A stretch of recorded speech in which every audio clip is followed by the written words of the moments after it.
Hey, Oz. Hey, Curtis. What movie we watching this week? This week, we have A Marriage of Bullet, Talladega Nights, Inspector Gadget, and Ernest Goes to Camp.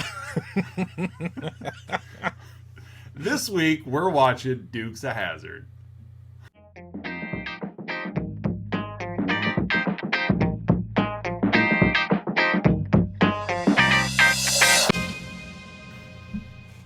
Ernest Goes to Camp. Well, there was some real estate stuff in Ernest Goes to Camp. Yeah.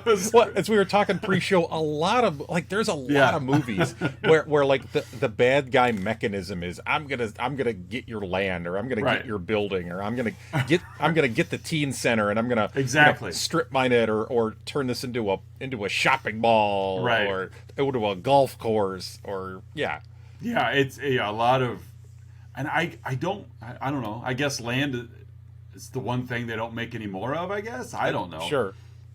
But yeah. Like we were talking about real estate last week as well. Yeah, we were. And so we're here with Dukes of Hazzard. Welcome back, everybody, to another week of Let's Talk About Flicks, the podcast where we take a monthly theme and satisfy it with movies. Yes.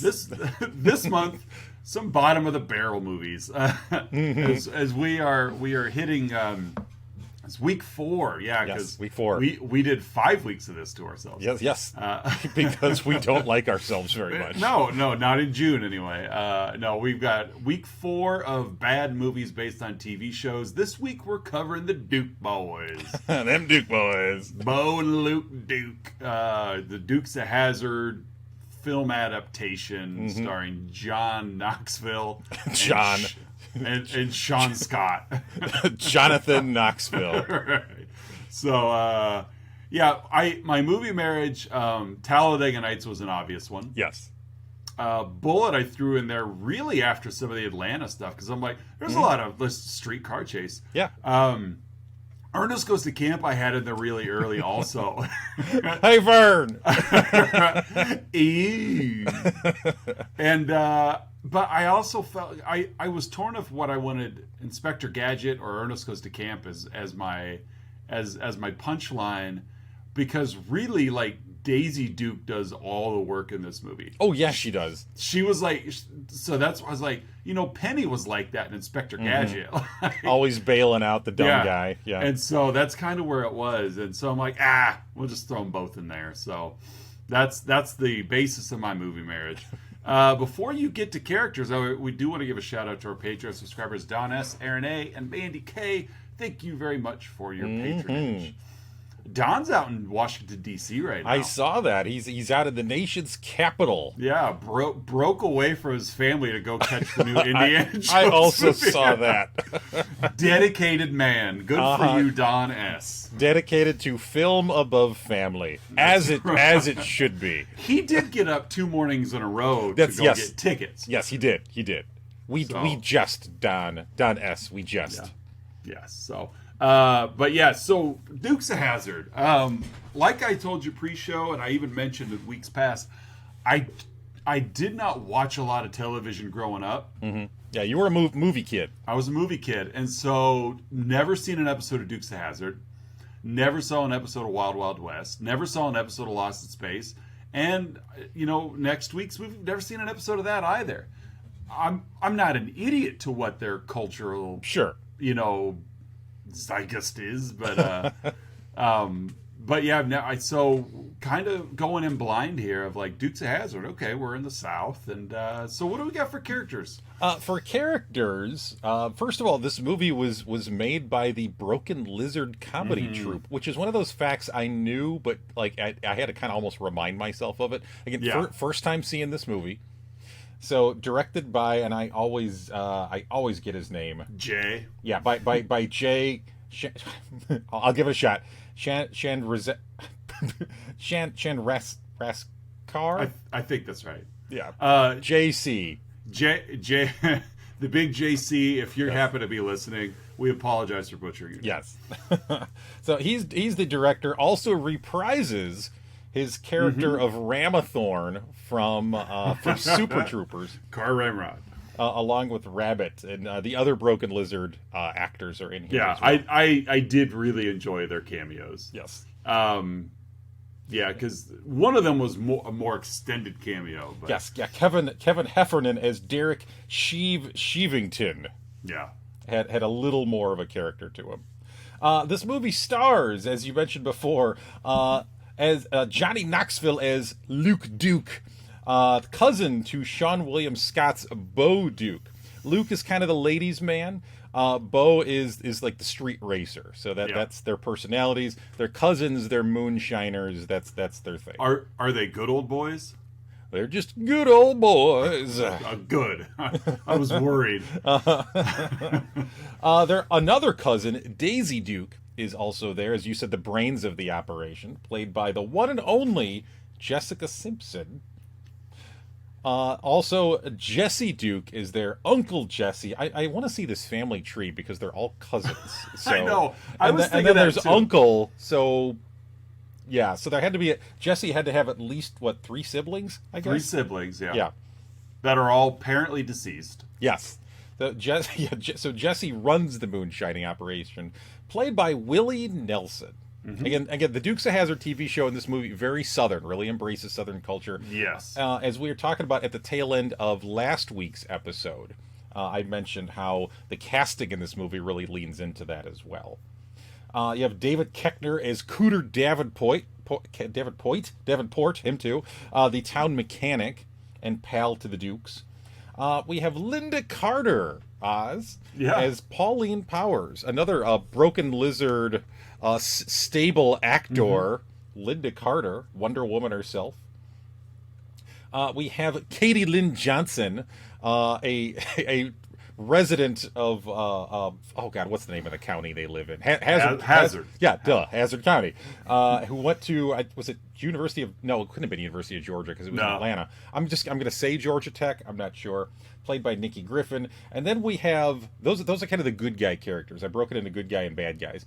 And then we have the bad guys. Started off with Boss Hogg, played by the one and only Burt Reynolds. Yeah, and he leans into it. He does. Yeah, he has fun with it. Yeah. We have Sheriff Roscoe P. Coltrane, played by MC Gainey. Deputy Anna Strait, played by Michael Weston. Again, local race car driver made it big, Billy Prickett, played by James Rode Rodriguez. And the one and only Joe Don Baker plays Governor Jim Applewhite. We talked last week. I like Joe Don Baker. Yes. Although he is going to, just a forewarning and spoiler alert, he's going to show up in one of my bads. That's okay. For something that happened during one of the outtake scenes that played over the end credits. I didn't watch the outtake scenes. Yeah, he said something during an outtake that, woof. We'll get to that later, but yeah. But I agree. Joe Don Baker, fun actor. Yes, and he's very much a character actor. When given the opportunity to lead, like in some of those Mystery Science Theater 3000 movies we've seen, Final Justice, the one bringing a Final Justice, where they send Southern police officer Joe Don Baker to Malta. Yeah. Fish out of water. And his tagline, his go-to line is, "Think you could take me? Go head on." Go head on. Think you can take me? Yeah, he'd put on a little bit of weight at that time, and the MST3K crew just raked him for that role. A lot of fun. A lot of fun. At least through the MST3K lens, a lot of fun. Yeah. Oh yeah. Like making fun of people that put on weight is not fun, but they had fun. Yeah, making fun of Joe Don Baker, completely fine. Exactly. All right, well, hey, Oz, what do we got for the plot of this 2005 romp?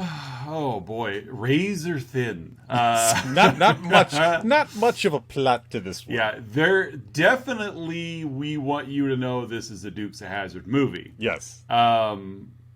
Needless to say, the characters, and so I'm not going to gloss over because that's not fair, but there's a lot of excess that isn't necessarily necessary to talk about. Yeah. This isn't necessarily necessary. Sure. Yeah, this movie really leans into, or at least tries to lean into, being fun and not really being plot heavy.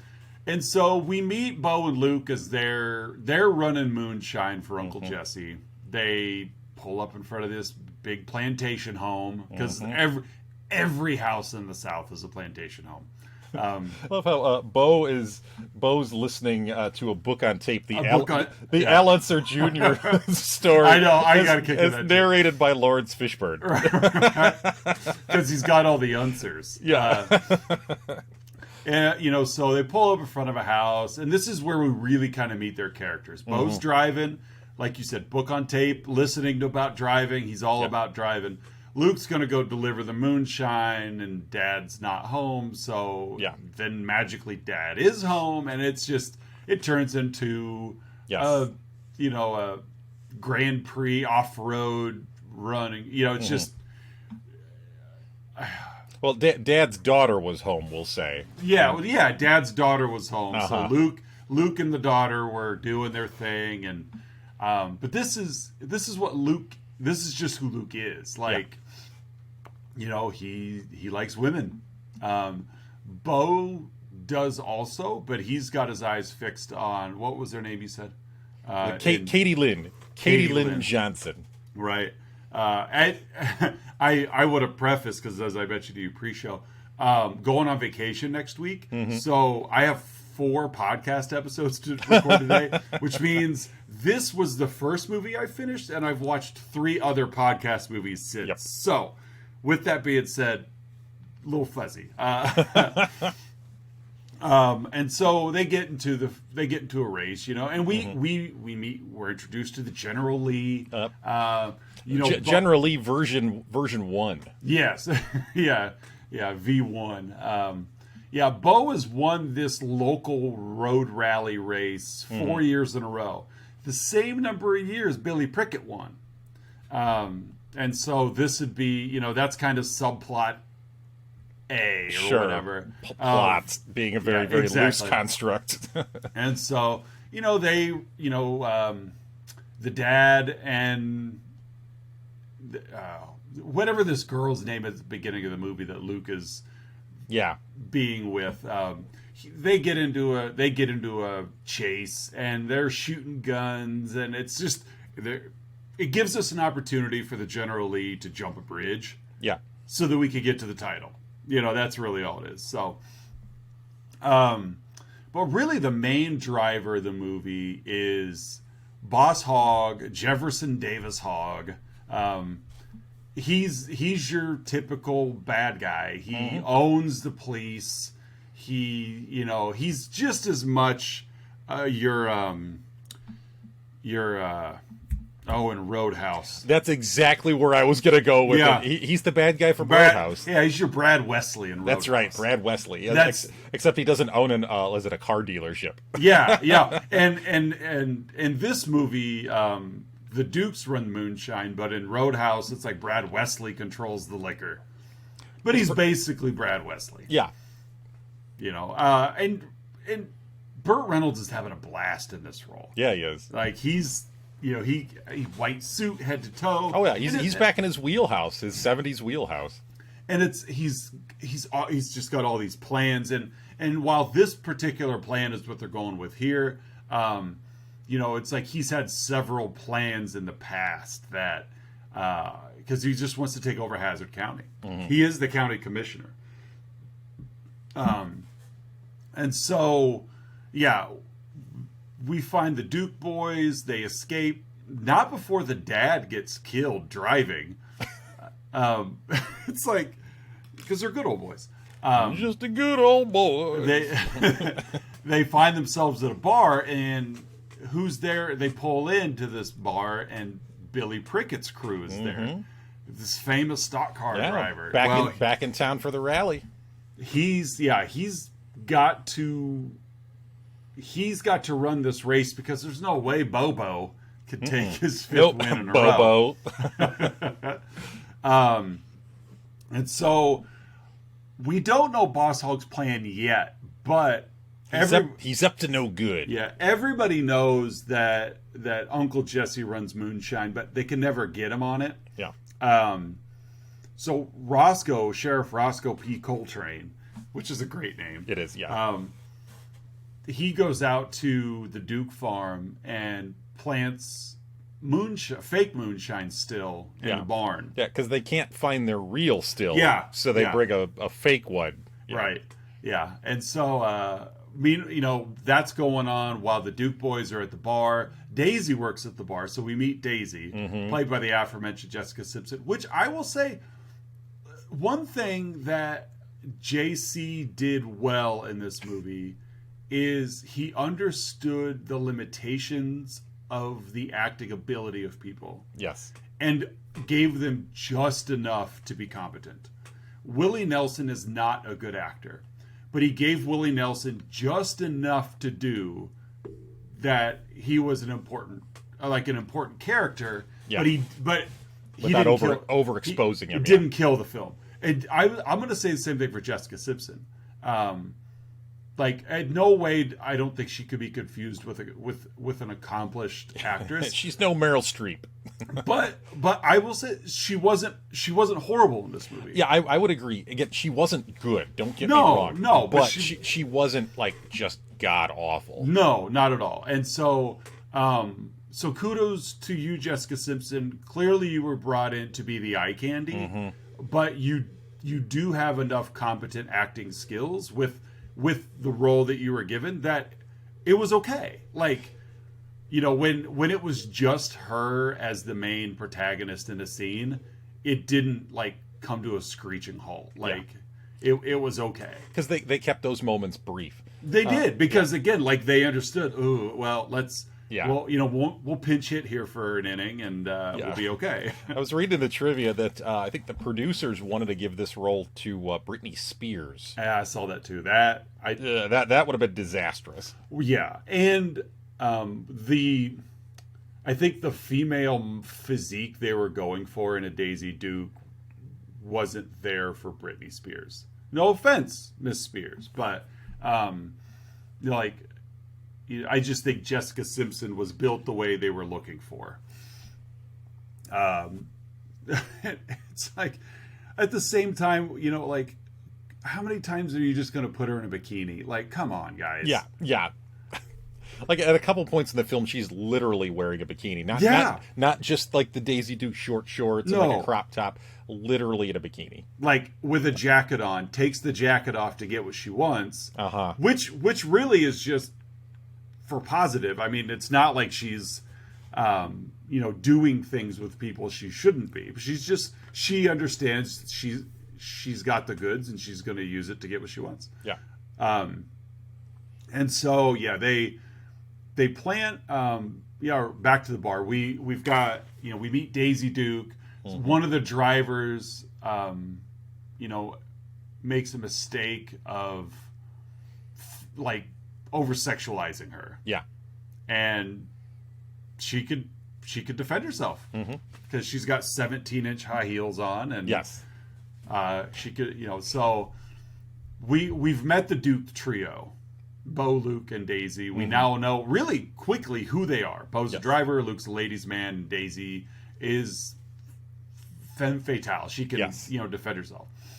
Anyway, Roscoe's planting this fake still out at the Duke farm so that they can seize the property because running moonshine's illegal.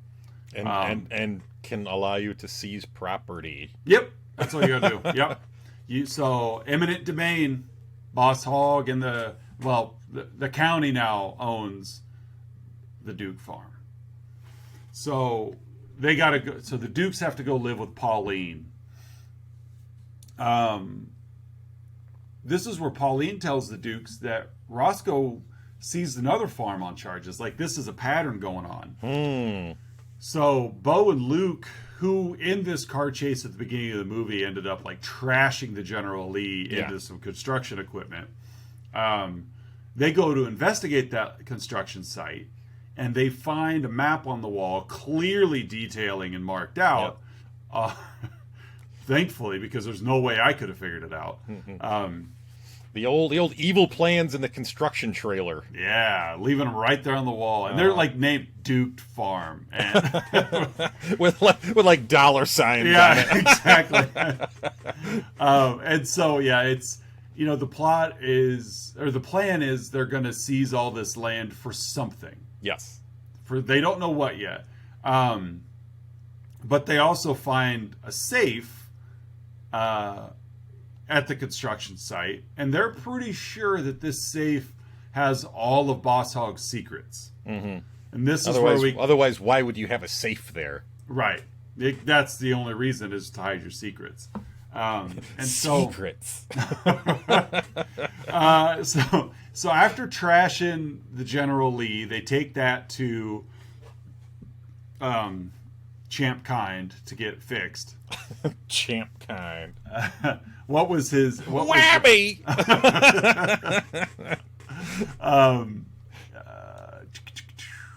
Where was it? Yeah, Cooter. Yeah, Cooter. Yeah, they take the General Lee to Cooter's because they got a race coming up, and I got to run this race. Yeah, got to fix up the General Lee. And so Cooter starts to get to work on the General Lee. They take his truck. They take that to construction site, and this is where they steal the safe to take to Skeeve, because Skeeve can get in a safe. Mm-hmm. And so we get another chase. There's lots and lots of chases. Yes, that's movie. Half of this movie is car chases. Is car chases, and so they get the safe to Sheev, who is Kevin Heffernan. I mean, it's Farva. It's Farva. He's Farva with tidy whities and an armadillo helmet. Yeah. So they do get. He's got some old C4. Yeah, because he just happens to have military-grade explosives. It duds out, not before Johnny Knoxville shows up with, like, a flaming arrow in a bow and blows up the safe. So they get into the safe. Luckily, none of the important documents they needed were destroyed in this safe. Of course not. And this is where they discover a core sample, but they're not sure what it's a core sample of. Mm-hmm. What cracks me up, though, I did kind of enjoy this running gag that everybody instantly knew it was just a core sample. Like, yeah. It's looks just like a core sample, Bo.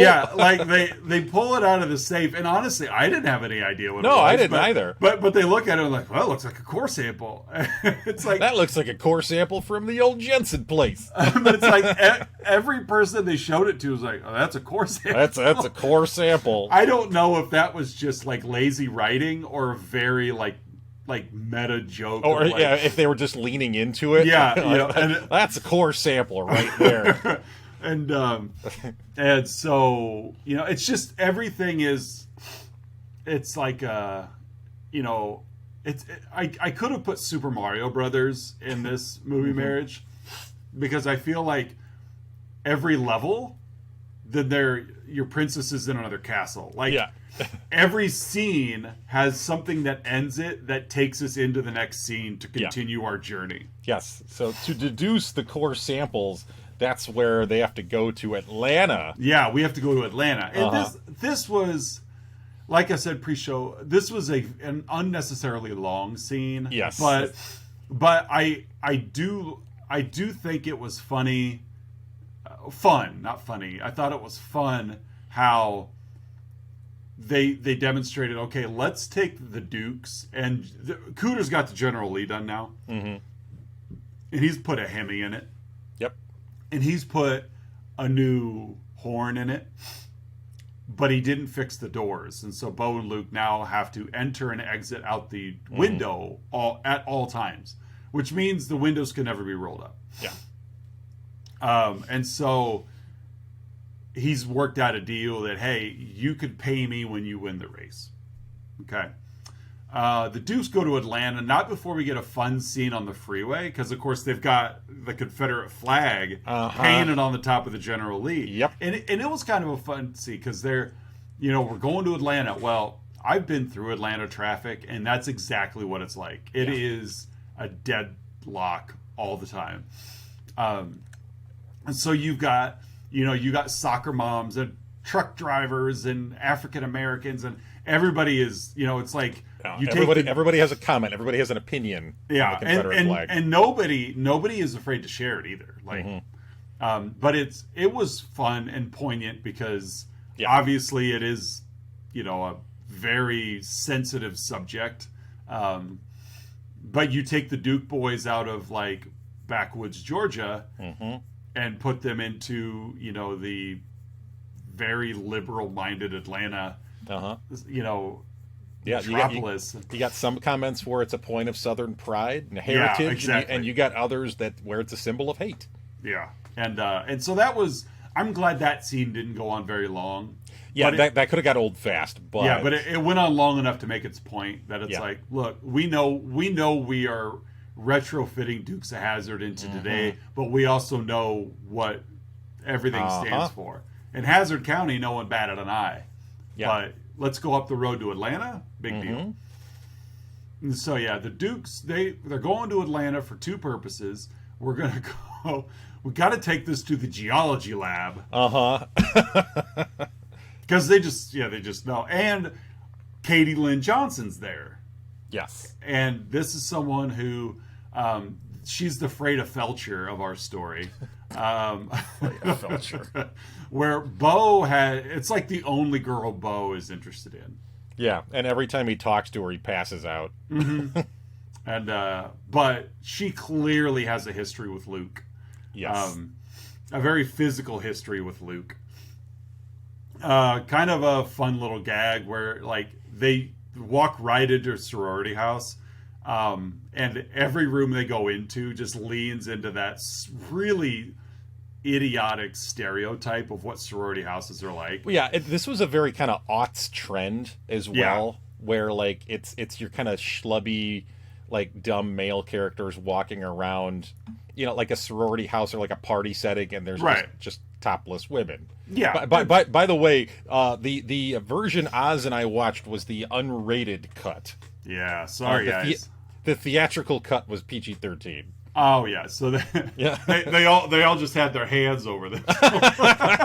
Same exact scene, but let's film it again. But covering the do it again. Just use your hands. Didn't have time to get dressed. No. So it's like every room they just walk. Like they would knock, be told to come in, they would open it, and there would just be like topless sorority girls talking or topless sorority girls hanging out. It's like, or like in a pillow fight. Yeah, it's it's just dumb because it's like clearly that is not what happens. Yes. Which is why it's just kind of humorous because it's like, everywhere they go into and it's like, and nobody flinches that there are two men in their room. No, this is just normal sorority life.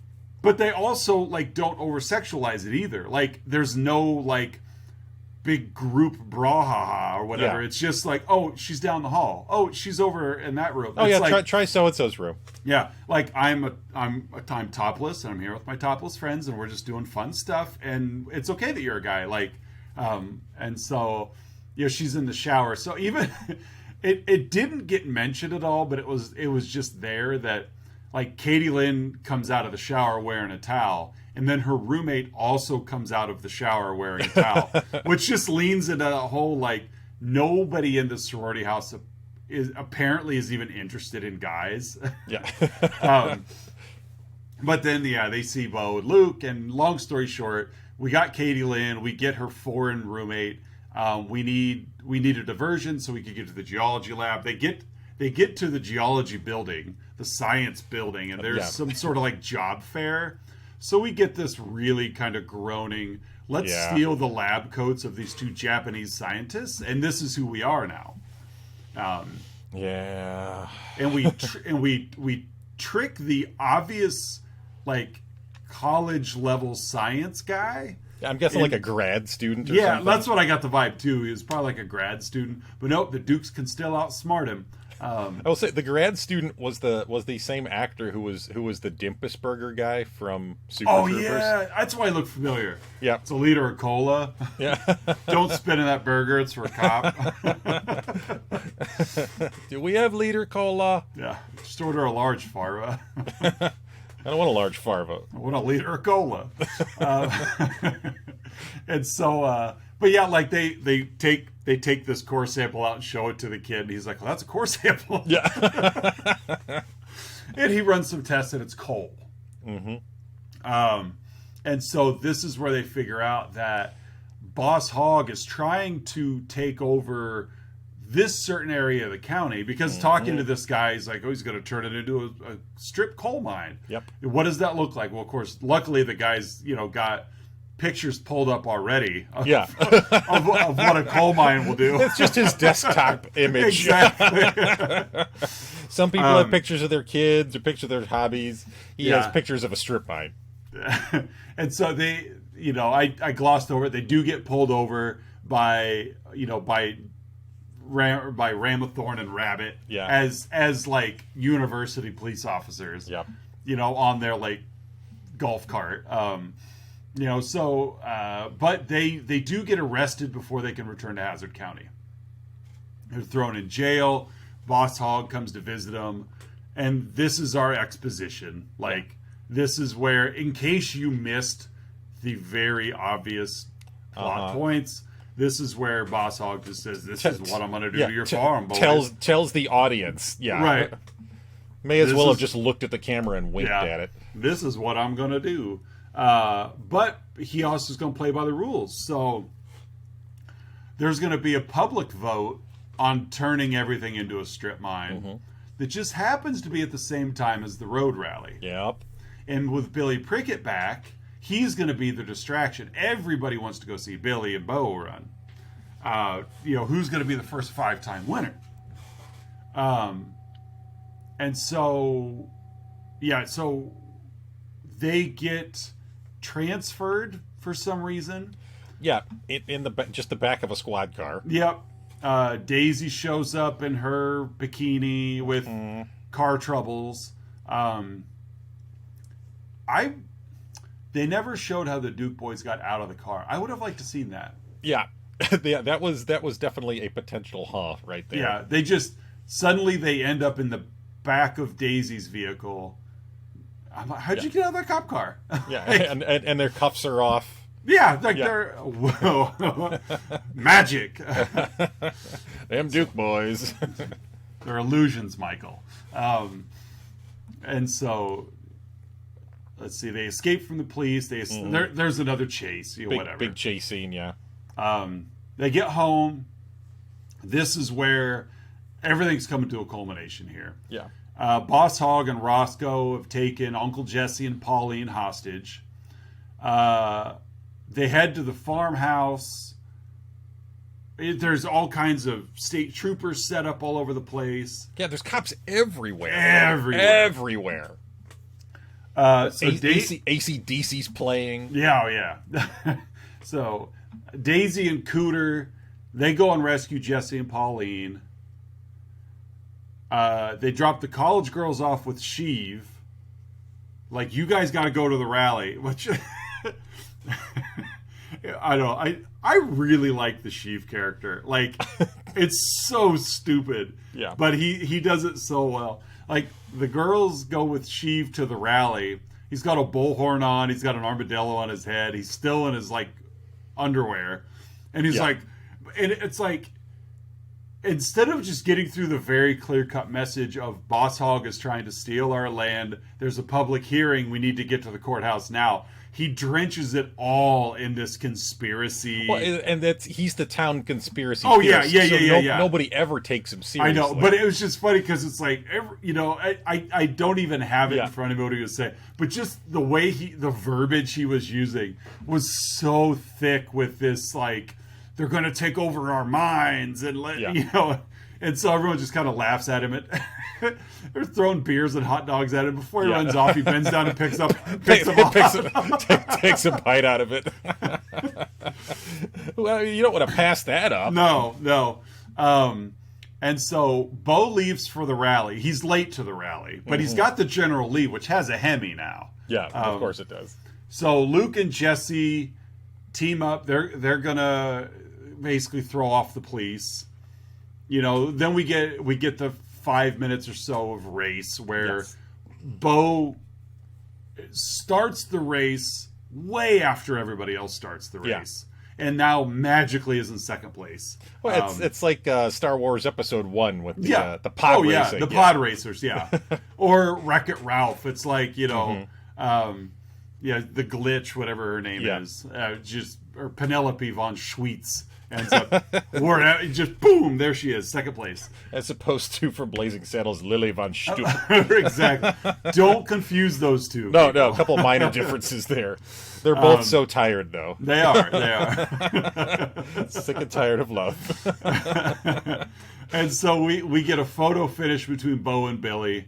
And so everybody, they continue their race into town. Yes.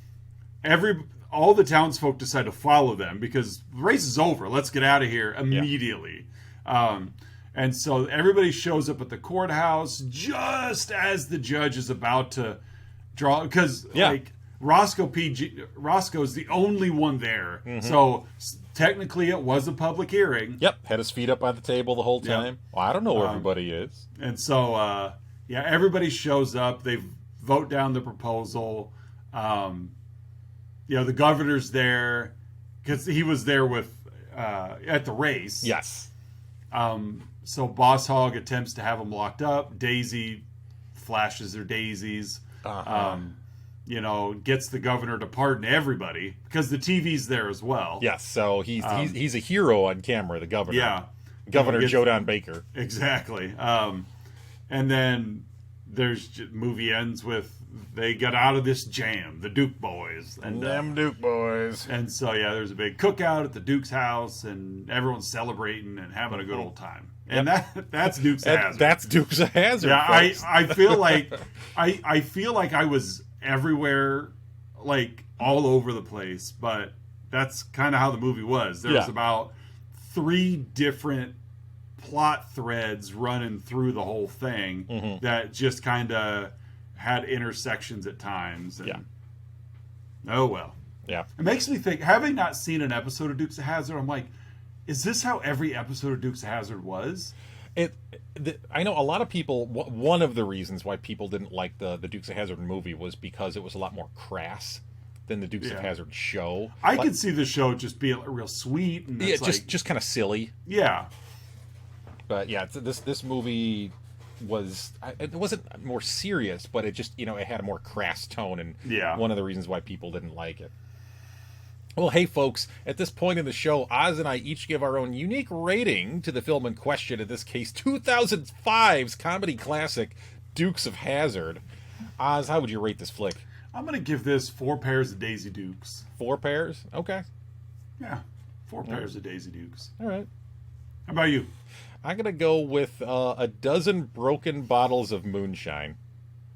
Fair enough. Mm-hmm. That's a good one. Because that was all there was, just a dozen broken bottles. There was a dozen broken bottles of moonshine. That's what we got. Next up, Outside Inside. Folks, Oz and I have been scouring the interwebs looking for unprofessional reviews that tickle our funny bones, and we hope they tickle yours as well. Oz, what is your Outside Insight? I have 5 of them. Ooh. But collectively they are 5 sentences. So all right. And these are all in order of most likes on Letterboxd. Okay. 1-star review by Zoe. I am down so bad for Johnny Knoxville. 2.5 stars by Paige. Johnny Knoxville is simply too sexy for this to be considered a wholly bad film. Wow. 3-star review by Justice Brashers. Southern Fast and the Furious was pretty good. Angie says, Johnny Knoxville is so fine that I was literally hyperventilating and had to pause the movie. You're not the only one, Angie. And a 3-star review by Charlie. This movie is objectively terrible. However, I am not an objective person, and Johnny Knoxville was right there, okay? A lot of love for Johnny Knoxville. Yeah, like I said, this is by most likes on Letterboxd, and 4 of the 5 were Johnny Knoxville's hot. Mm-hmm. So, okay. He's a good-looking man. He's a handsome... Seann William Scott's a handsome guy. Yeah. Like, Jessica Simpson's a handsome guy. Yeah. Well, I mean, they cast three beautiful people. They really did. Yeah. They really did. So, what about you? What do you have for your Outside Insight? My Outside Insight comes from the one and only Internet Movie Database. This was left by Pilot Wings in August 2005. So, again, weeks after the movie debuted. This is, by the way, 10 out of 10 review. This is totally the best movie ever. It was very exciting, hilarious, and lots of fun to watch, just like on the TV show. Jessica Simpson couldn't be more perfect in this film. She is by far the hottest girl on this universe. And every straight man in the world will love how, holy crap, oh my god, sexy she is. The shower scene at the beginning where Uncle Jesse was walking in on Daisy was really corny. I knew she wasn't going to be naked or actually showering. Her boobs were rounded tight through the shadow, through the shower curtain. I knew she was clothed. I loved it, and everyone else should too. I hope this movie wins some sort of award. If they make a Sexiest Actress award, this one will win. I wonder what he thinks of Jessica Simpson. I don't know. He's being very vague. Really, just come out and say it, Pilot Wings. No kidding. Her boobs. She did look good in the movie. I'm not going to take that away from her. Of course she did. Yeah. But yeah, apparently Pilot Wings had a couple of very specific criteria for watching and reviewing this movie. Can't fool me. I know she's not nude. I know she's not naked. I see your boobs. They're too rounded. Boobs. I'm assuming that's the inflection that was intended, by the way. Oh, absolutely. All right, folks, it's that point in the show you've all been waiting for, our signature segment, the 3-2-1, in which Oz and I each share 3 goods, 2 bads, and 1 about the movie in question. In this case, the film adaptation of Dukes of Hazzard. Oz, what are your 3 goods? My first one is that Jessica Simpson actually surprised me and didn't tank the movie. Sure, what was not awful. No, even the scenes where she was the only Duke present were fine. Like, she did just enough, and that was all they gave her, was just enough. And so, with all due credit and respect, Jessica Simpson, you did a fine job on this movie. Yeah. 2, I really enjoyed the Broken Lizard cameos. I got to the point where I was looking for them after I knew they were coming. And so there were guys like, okay, let's wait for that guy. Even when they threw in, and I don't remember his name, but they threw him in as like the sports reporter at the end of the movie. Yeah. I was like, oh, there he is. Like, they just cracked me up. So I love those Broken Lizard guys. And third, the Southern Rock soundtrack to this movie is pretty solid. It is. I was actually, that was one of my potential goods. I was actually just thumbing through the soundtrack listing, and there's a lot of fun music in this movie. Really, and used correctly. Yes. Like the timing of it and the scenes were good. It was a fun soundtrack. It was like, oh, good for those guys. Yeah, so. AC/DC, ZZ Top. Yep. There's the Ram Jam Band. Yeah, some really fun stuff in there. Mississippi Queen. Yeah, there were some others in there. So, but it was just like, oh, this soundtrack's really fun. Yeah. So those are my 3 goods. What do you got? And for my 3 goods, I'll actually take that and kind of lead into it. This movie just has to me at least, a fun energy. Yeah. Bad movie, but to me, this movie was not god awful. I was expecting something that was just almost unwatchable based on the reviews and the feedback. Right. Again, not a good movie, to be clear, but this movie I did find had a very fun energy. The music, as you said, the car chases, Knoxville and Seann William Scott, very, energetic leads. I thought they really leaned into the characters, at least that part of the characters well enough. So just fun energy in this movie. Yeah, I was looking through the trivia. I think early in the movie, I was watching it, reading trivia or whatever, and one of the things that really led my expectations lower for the film, and it didn't reach the bottom. The movie didn't deliver on those low expectations. Was I saw that they offered, like, they wanted all of the original cast members back in cameos, and they all refused to do it because they all hated the script. Yeah. And for me, I was like, oh no, like you guys aren't doing anything else right now, and you passed up a chance for money. That's not a good look. Like, but it really, I could see kind of like the conversation we had just a few minutes ago of, it had a different tone than the show had. Yeah. I could see them being like, that's not really the Dukes of Hazzard we want to be a part of. Yeah. But I'm with you. Like, the movie wasn't terrible. Yeah, it wasn't awful. My second good is again, you mentioned this before, how the Confederate flag was greeted in Atlanta. Again, you had some kind of like good old Southern white men that drove up and were like, yeah, the South will rise again, and they found it as a point of pride. And then you had, like a white mom drive up. You had, I think, a black family drive through and let the Dukes know, hey, this is what that really means. And aren't you late to your Klan rally? Exactly, yeah. And again, that symbol is a symbol of hate to many, and I am one of those many. Yeah. I want to give the Duke boys a little credit too. They didn't know the flag was there. Yeah, and they didn't get defensive about it either. No. And they I think they didn't like verbalize it too much, but I think they found it a little cringy also. Yeah, once they crawled out and looked on top, we're like, oh, they're like, no. ooh, yeah, yeah. So yeah, I'm and that was in 2005 as well, kind of really before, because it was more like early to mid 20-teens, when some of the statues started coming down and that and like NASCAR stopped using the flag and things like that. My third good, when they were in the prison and Boss Hogg came to visit, there was a couple really funny lines in that scene. The scene opens with Bo trying to get everybody's shoelaces. I'm going to get all the shoelaces and I'm going to tie them together and make a lasso, and I'm going to lasso the jailer's keys. I don't know what it was, but I found that funny. And then as Boss Hogg was leaving, just another random inmate kind of pops up. His head pops in a frame. Don't you know you're not supposed to wear white after Labor Day? Well, this is the guy he just paid $100 to knock out that other guy. Which I thought that other guy was kind of funny because like he had total respect for Boss Hogg. It was like, oh yeah, like as Hogg's trying to have a conversation with the Duke boys, he just kept chiming in with his own little comment. Yeah, I'll give $100 to anybody who knocks him out. And then this very flamboyant guy just levels him.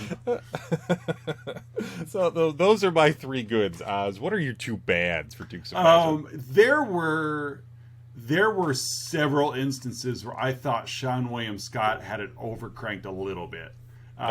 Too much energy. Yes, he was overacting on especially some of the early stuff. Like, not watching the show, I don't know if that was more Bo Duke or not. I don't know, but there were times where I'm like, I've seen you act better than this. Mm-hmm. Like you just were really hamming it up, and so that's my first bad. And second, we mentioned a little bit earlier, that trip to Atlanta was just really long. Yeah, and really pretty pointless too. Like they went to Atlanta to find out that was coal.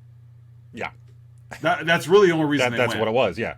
And so with this movie's premise set in Hazzard County and the Duke boys of Hazzard and et cetera, et cetera, et cetera, to take them out of Hazzard County and put them on a college campus. Yeah, the whole second act for like a half hour. Yeah. It was like, okay, let's get back to where we were, please. Like, I've never looked at a map of Georgia. I don't know if Hazzard County is a real county in Georgia, but navigating traffic around Atlanta is pretty ridiculous anyway. So even though they were gone for a half hour, they were gone all day. Yeah. Like, there's no way around it. They were gone for a very long period of time. It's always good to get away, even just for an hour. Right. Oh, we got to get that movie in. We got to manufacture a way to do that movie. And so those are my two bads. Okay. What do you got? My two bads actually were both things that happened. One was kind of a behind-the-scenes thing, and then another one I kind of teased it before was an outtake. The behind-the-scene thing. So, again, Johnny Knoxville, fun actor, fun person. Apparently, he had a habit on set of just showing his genitals to Seann William Scott. Yeah, I read that too. Come on, man, be a professional. Like that frat boy stuff really gets old with me fast, and it always has. This isn't like 40-something me talking. This would have been 20-something me talking as well. Right. Like it just come on. There's no place for that. And then my other bad is during the outtakes. They were shooting that courtroom scene where Jessica Simpson's, Daisy is asking the governor, Jodan Baker, to pardon people. And he flubs a line and then looks directly at Jessica Simpson's chest and says, well, it's hard for... I'm paraphrasing a little bit here, but it's hard for me to say my lines when I'm staring at those T words. Oh. and she just gave kind of like almost like an exasperated kind of reaction, because I think it was one of those like, how does she know how to react to that? Yeah, cameras are running. She's on a seemingly a professional film set. Yeah, and somebody says that, that's not me saying that she reacted inappropriately. I think that was an appropriate reaction to that. Right. But come on, man. Especially an outtake. Like, it's bad enough if it's written. They included that. Yeah, it's bad enough if it's written into the script. Because at least then you've read it, you could prep for it. You can get in the mind of your character of like, okay, Daisy Duke is a sexualized figure, et cetera, et cetera. But then for that to crack on set, is already like, oh, I can't believe you just said that. And then, like you said, to put it in the outtake reel. Yeah, that was completely inappropriate and completely unprofessional. I'm glad I missed it. Yeah. Yeah, you didn't miss much. It was frustrating to watch that. Yeah. So those are my two bads, Oz. What's your Do you think Bo Duke has really seen Usual Suspects? I don't. I think he did, but I don't think he really understood it. Yeah, he made a Kaiser Soze reference about a woman. She went on Kaiser Soze and was gone, and I'm like, you haven't seen Usual Suspects, like, get out of here, Bo Duke. Yeah, there's no racing in that movie, so I know you haven't seen it. Al Unser's not involved in it, right. So that's my is Bo Duke really seen Usual Suspects? Yeah, that's a great What's yours? Mine is, how did the people know that court hearing was going on? The townspeople. Unless I missed something, there was no like public mention of it. No, there wasn't. Other than they just followed the boys to the courthouse. Yeah, they followed. But why would they even know to do that? Exactly. Like the race sort of ends but continues, and then like, hey, follow me, folks, and then they all show up at the courthouse and they all know exactly what they're upset about. Like they didn't know that this was even happening. You know what the movie needed? They needed that guy from UHF to run in front of the audience at the race. Hey, everybody! Here's a public hearing at the courthouse. Come on! Hey, everybody! They're back. That's what they needed. That guy they just pulled in off the street. Hey, everybody! The closest they could get was Sheev. Yeah. So that's my How did they know to go there and even what they were upset about? Right. Yeah, they had no reason to know. Again, this movie, not a lot of plot and logic to it. Right. So, well, that wraps up week 4 of Damn Duke boys of bad movies based on TV shows. This was a bad movie. So yes. No, we didn't say terrible movies based on TV shows. Yes. We've had one of those for sure. Yeah. Wild West. Yeah. Well, Wicked Wild. Wicked Wild. We watched this. Again, I didn't hate Dukes of Hazzard. No, I didn't hate it either. It was bad, but again, you read the reviews and stuff, and it looks. And I think it got some Razzies. Yeah. Like it was bad, but it wasn't just garbage. Well, and I'm gonna put like the people behind it, like Broken Lizard, they know comedy. They know fun. Yeah. And this movie was fun. And so there was probably, and we talked about it last week too with Land of the Lost, Dukes of Hazzard was definitely more culturally important than Land of the Lost was. As a TV show, yes. Yeah. And so there were probably older Dukes of Hazzard fans that were disappointed by this movie. Sure. Yeah, there was more of a public outcry. And movies like this are not made for film critics. So there were film critics that were like, the movie's terrible. Roger Ebert lists this movie as one of the worst of all time. Yeah, well, it's Roger Ebert. Like, with all due respect to Roger Ebert, every year he's got a worst movie of all time. Like, as many movies as that guy has seen, it's impossible for him to rank them the way he ranks them. Like, so it's... Plus, he's only limited by what he's seen. Like, come on, have you seen Manos, Hands of Fate? Have you seen Santa Claus versus the Martians? Like, You put this down. Have you seen Geely? Like, have you seen Final Justice? Exactly.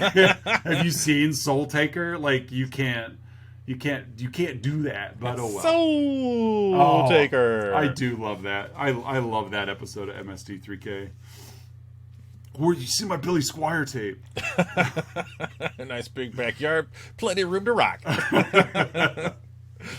So I do have Soul Taker MST3K on Plex. Oh, might have to pull that up. Yeah, it is there. Final Justice may be there too. I'll have to look. Go head on. You can take me. Go head on. So, but yeah, so that's it for this episode. Mm-hmm. You've got next episode.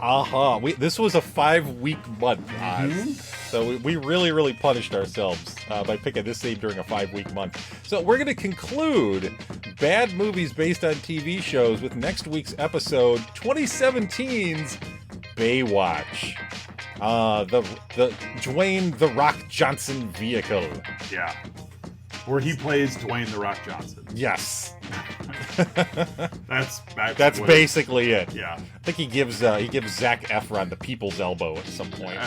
He definitely gives him the people's eyebrow. Yeah, he does. But yeah, so Baywatch for next week. So social media, you know where to find us: Facebook, Instagram, and Twitter. Also a link to Patreon, like and subscribe, yada yada yada.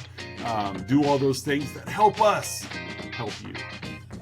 But for another week of Let's Talk About Flicks, I'm Oz. I'm Curtis. And we'll see you guys next week with Baywatch.